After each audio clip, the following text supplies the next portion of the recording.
Raju weds Rambai cinema sir. Comparatively bigger risk than little hearts because of the genre కావచ్చు, right. And ఎవ్వరికి తెలియని faces కావచ్చు, and also అన్సీజన్. November మామూలు చూస్తే అన్సీజన్ అంటారు. అలాంటి ఒక సినిమా, అంత రిస్క్ ఉన్న సినిమాను కూడా మా management, ETV management 99 rupees ticket పెట్టింది.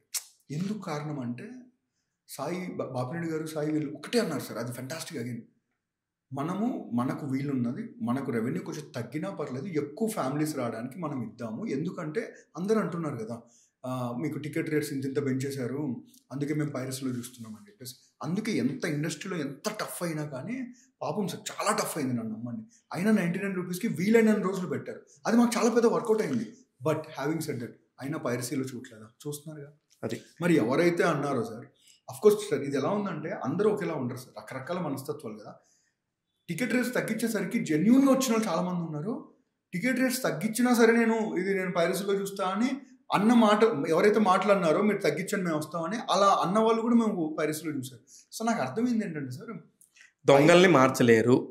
Piracy is nothing but mentality sir. Yes, exactly, మంచి వర్డ్ చెప్పారు సార్. ఇప్పుడు మెంటాలిటీనే అది. కింద ఒక 100 రూపాయలు పడిపోయింది సార్, తీసి ఎవరిదని ఎత్తుకుతావా, తీసి నీ పాకెట్లో పెట్టుకుంటావా అనేది నీ మెంటాలిటీ.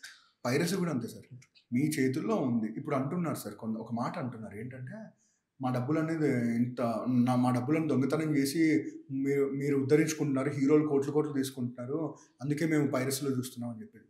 సార్ ఫ్రాంక్గా చెప్తున్నాను సార్, నేను సినిమా ఇండస్ట్రీకి సంబంధించిన కాబట్టి మాట చెప్పట్లా. ఒక సినిమా షూటింగ్ జరిగితే ప్రత్యక్షంగా 100 కుటుంబాలు, పరోక్షంగా 1000 కుటుంబాలు భోంచేస్తాయి సార్. కరెక్ట్.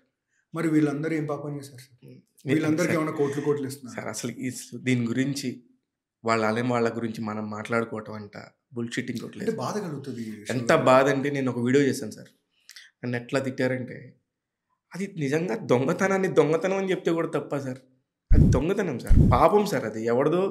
నా లైఫ్లో అసలు ఈ బొమ్మ అనేది ఇంతవరకు నా టైప్ చేయలేదు సార్ నా జీవితం. నేనేమన్నాను